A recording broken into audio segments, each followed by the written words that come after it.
Suatu saat saya bertemu dengan seseorang yang notabene punya kemampuan indera keenam. Pertemuan kita di situ ya saya sangat masih kecil, yang nggak tahu apa-apa. Tiba-tiba saya dibaca bisa artinya menolong orang yang lagi susah lah.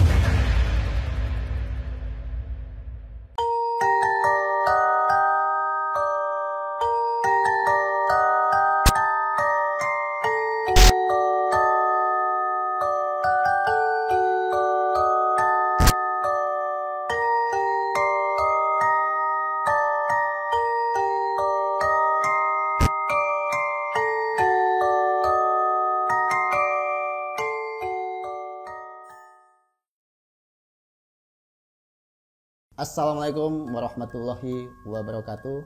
Kembali lagi di channel YouTube Alur Kehidupan. Masih bersama saya Mas Ton. Buat kawan-kawan yang belum subscribe, silahkan di subscribe dulu. Follow juga sosial media Alur, ada di Facebook, Instagram, dan juga TikTok. Kali ini dengan sedikit suasana berbeda, kita kedatangan seorang narasumber yang mana beliau ini akan menceritakan pengalaman-pengalaman spiritualnya. Tanpa menunggu lama-lama, langsung saja kita kenalan sama narasumbernya. Halo Mas Aji ya. Siap. Selamat datang Mas di studio Alur Kehidupan. Siap, terima kasih telah mengundang saya di channel yang keren ini. Sama-sama, terima kasih sudah menyempatkan waktu buat berbagi kisah. Kali ini kisah spiritual Mas ya, bukan horor dan ketemu hantu atau setan ya. Siap. Oke Mas, langsung aja kita ke inti ceritanya Mas. Mas Aji ini pertama kali pengalaman spiritualnya itu seperti apa sih? Oke, bismillahirrahmanirrahim. Pengalaman spiritual saya itu setelah saya simpulkan ya, itu dimulai dari zaman SMA ya. SMA ada satu orang di desa kami yang ternyata dia bisa menganalisa diri saya suatu saat akan menjadi penolong atau bisa nolong orang gitu. Dan nggak lama, artinya kehidupan kita tuh ya sekolah, sore ngaji ke madrasah, ya kehidupan orang kampung biasanya lah seperti itu. Itu sekitar tahun berapa Mas?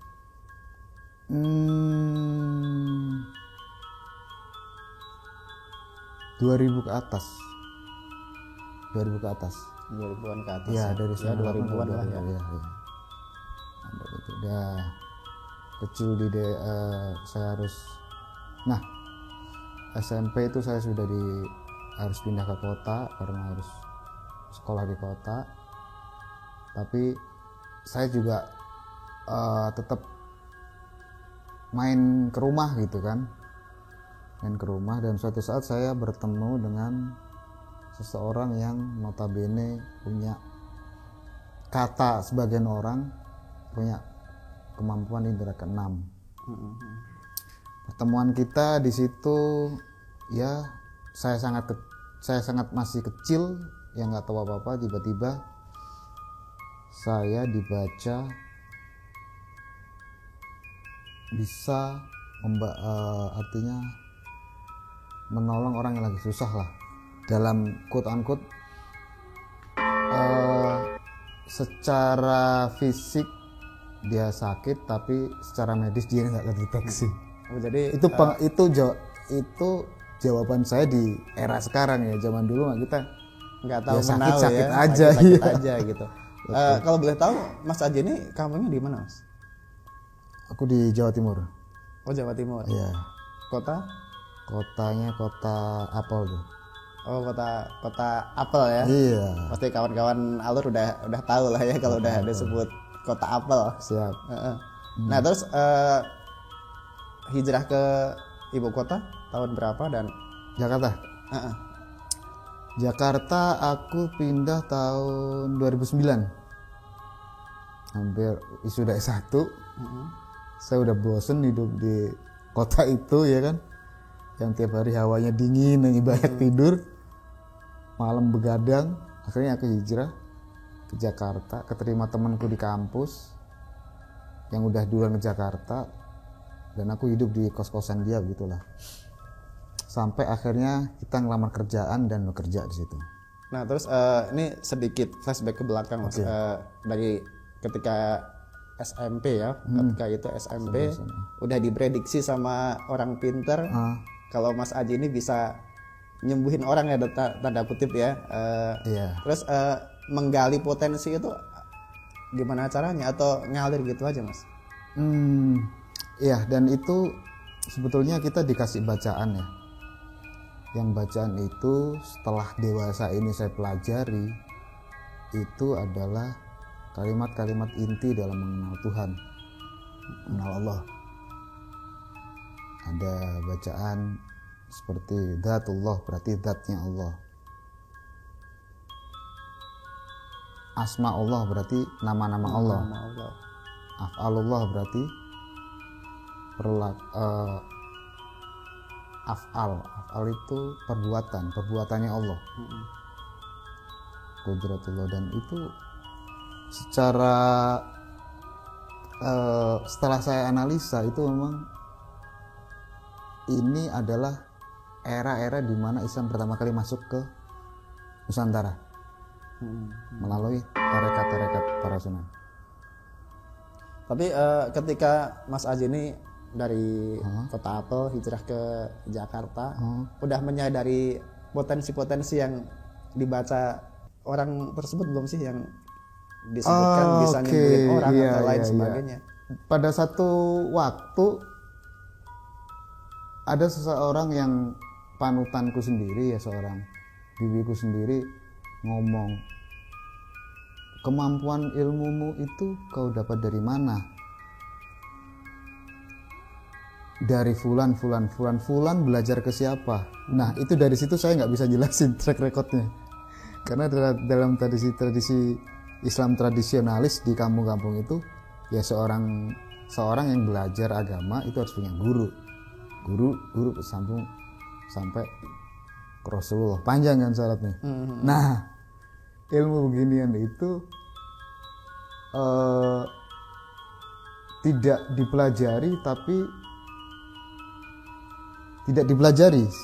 diajarkan, tapi datang kepada orang yang pas, kepada orang yang tepat dan bisa dan mampu ya.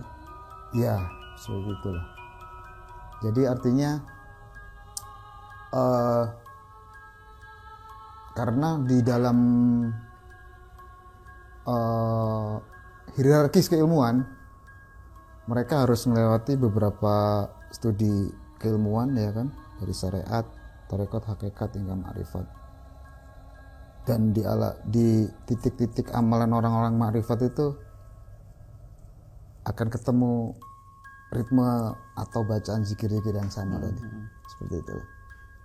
Nah terus saya penasaran ketika perjalanan SMP, SMA sampai akhirnya kuliah, pernah nggak Mas Aji ini katakanlah ngedatengin sebuah dalam tanda kutip tempat-tempat keramat atau apa untuk memperdalam ilmu spiritual tersebut?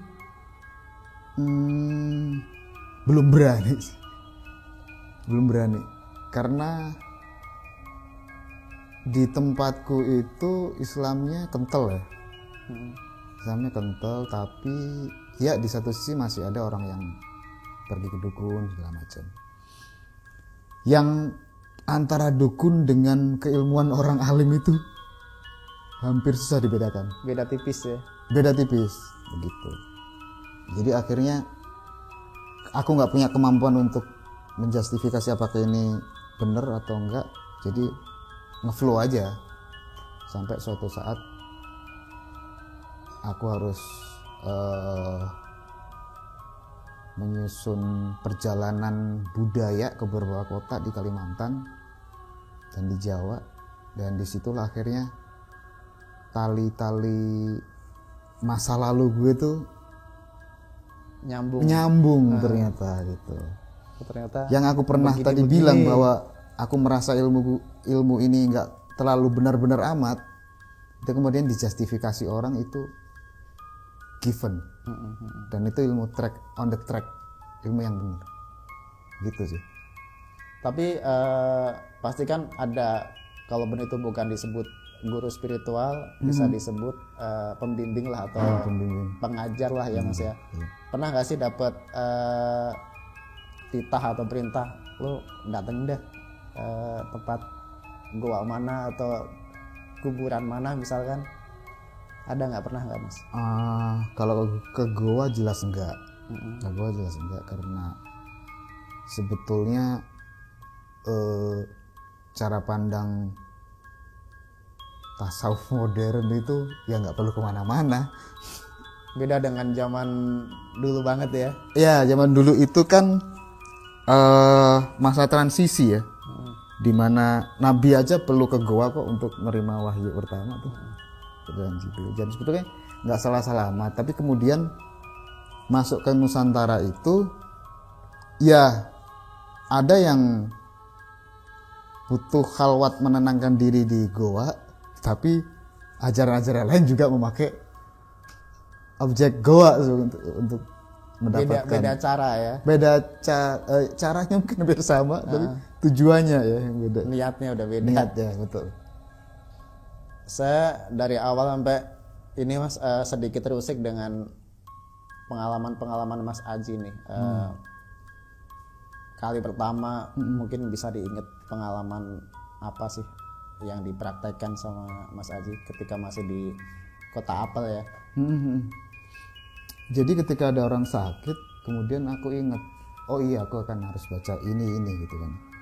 Apa yang kamu rasakan? Aku merasakan energi yang agak negatif gitu pindah ke tanganku dan sampai bahuku itu berasa berat. Nah itu namanya sudah terjadi pemindahan aura ya, aura negatifnya udah kita tarik tuh. Jadi ini udah ketemu dengan pasien dalam tanda orang udah mulai berobat lah ya. Iya. Itu mereka juga nggak minta, tapi kita yang peduli gitu loh. Karena itu masih bibiku sendiri. Gitu.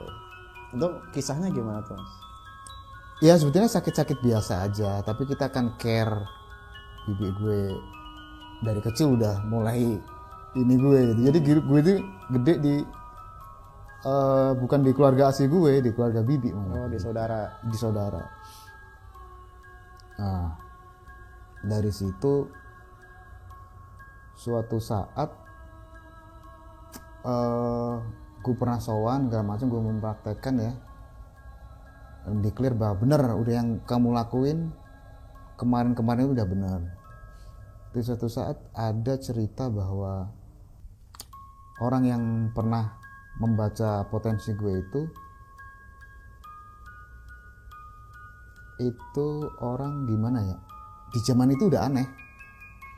Kalau pengetahuannya, kalau gue bilang gak ada batasan.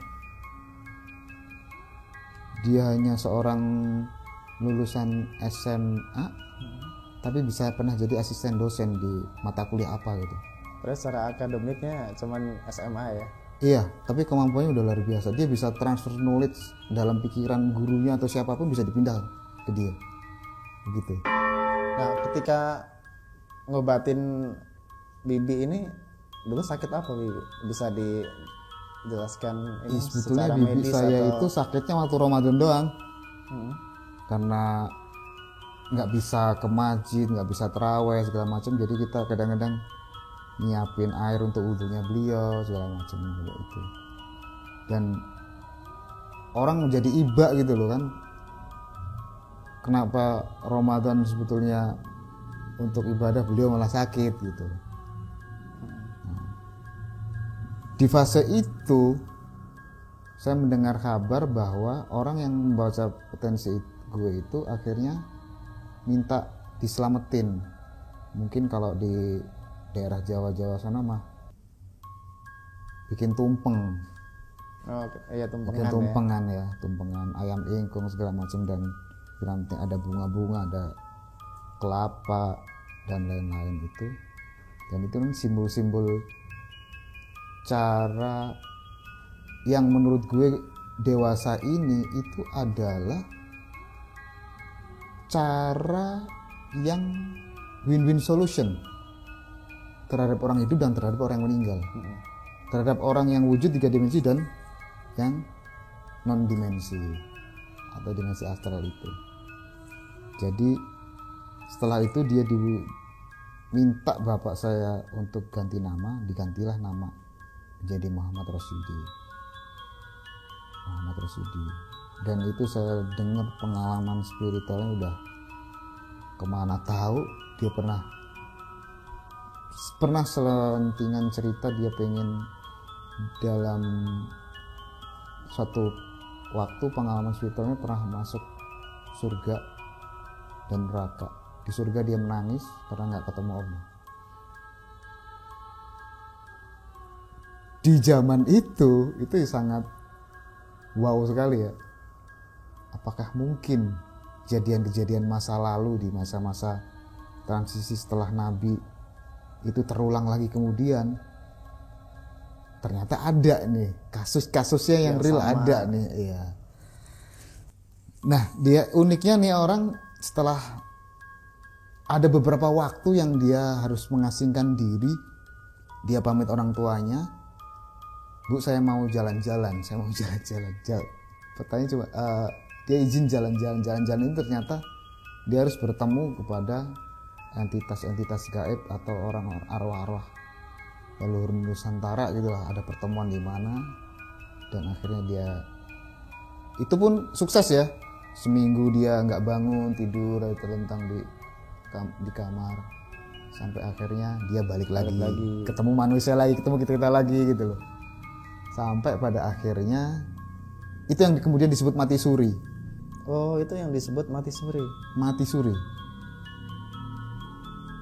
Mati suri itu ya mungkin sudah nggak ada aktivitas ya dalam aktivitas tubuh, ya? Metabolisme udah nggak ada, tapi balik lagi tuh. Rohnya itu bisa kembali lagi ke badan, jasadnya itu. Ke jasad, iya.